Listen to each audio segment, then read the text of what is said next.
and I simply remove the telephone jack and plug it into this box here, the modem. I then take another wire from the modem and plug it in where the telephone was. I can then switch on the modem. It's now telling me to phone up the main press cell computer. So it's a very simple connection to make. Extremely simple. I'm now waiting for the computer to answer me. And things are starting to happen. Things are starting to happen. Why did you buy a computer? Well, I was very interested in the new technology and didn't want to be left behind. I don't think it's only for the youngsters at school now. I think us older ones will have to learn a lot about it. What is Internet anyway?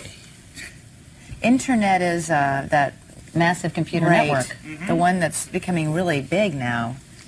What do you mean? That's big. How does one? What do you write to it like mail? No, a lot of people use it and communicate. I guess they can communicate with NBC writers and producers. Allison, can you explain what Internet is? The world is in financial disarray. Currencies failing, economies in wild flux, jobs being lost. But what if you could build an entirely new economy, one specifically designed for the digital realm? Well, that is the dream behind Bitcoin.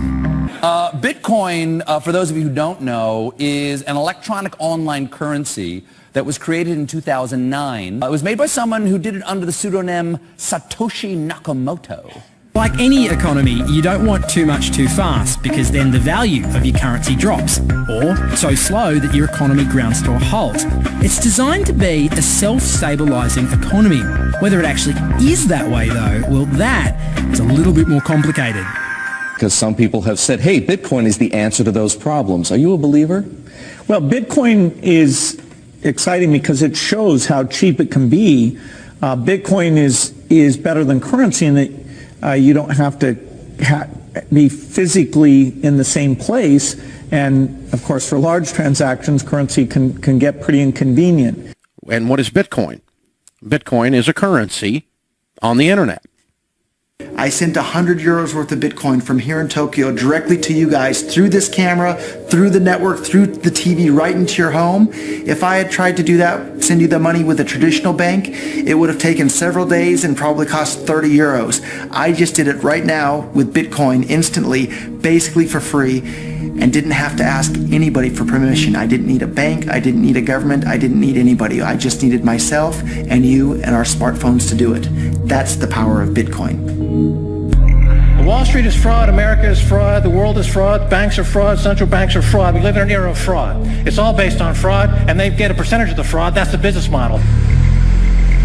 To suggest that there is any moral or ethical aspect to anything that's going on now is to be completely naive about the fact that we live in an era dominated by financial terrorists,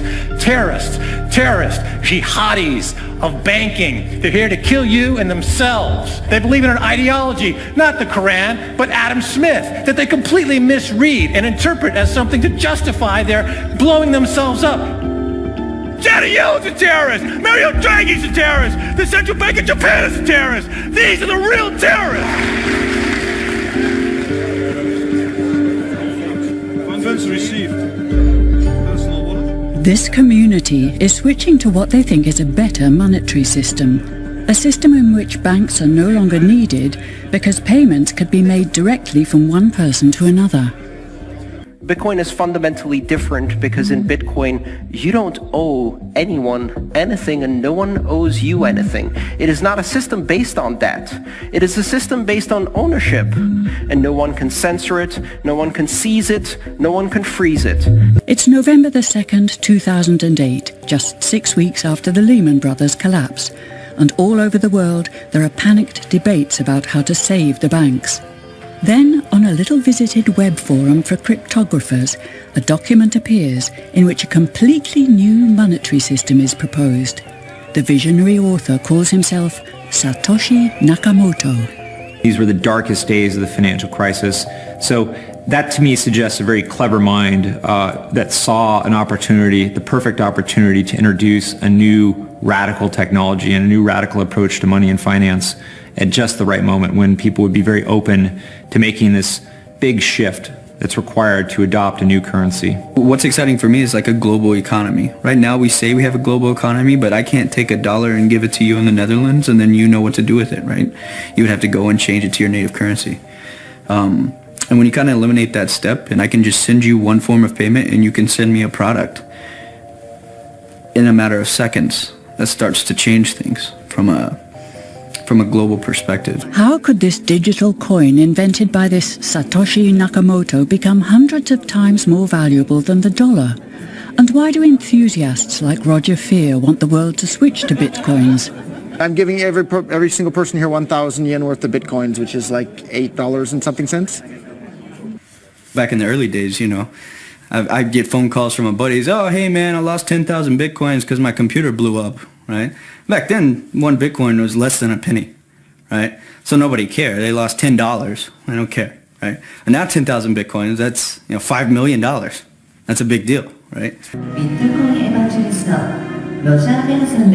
I think a lot of people are underestimating the way in which Bitcoin and the blockchain are going to change the power structures in society in general. I mean, I grew up in the U.S. and I see all these people like, yeah, nuke everybody in the Middle East and kill them all. And then they have the former Secretary of State Madeleine Albright on 60 Minutes, one of the most popular news shows in the U.S. And they asked her, they said, like, there's reports that more than 500,000 Iraqi children have died as a direct result of U.S. sanctions.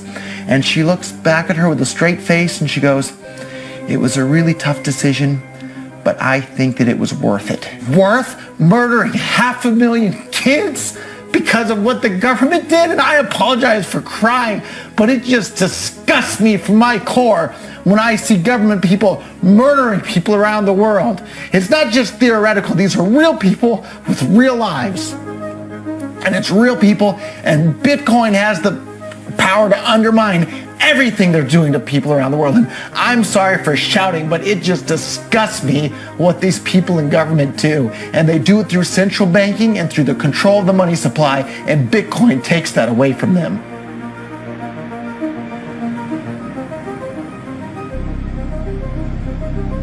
You can buy Bitcoin at the Shell station. Check it out. Good. Got $2. Hit finish. Oh. $2 Bitcoin, just like that, from this machine. I just turned cash into digital currency. So thinking that it's too late to get involved in Bitcoin is like thinking it's too late to get involved with the internet or too late to get involved with using a cell phone. Like, it's not too late to get involved in Bitcoin. If Bitcoin becomes really popular all over the world, Bitcoins are going to have to be worth at least tens of thousands of dollars a Bitcoin, if not hundreds of thousands of dollars per Bitcoin. So thinking it's too late to get involved with Bitcoin is like thinking it's too late to get involved with using the internet. Of course not. Like, it's ubiquitous in our lives, and Bitcoin's going to become ubiquitous in our lives as well.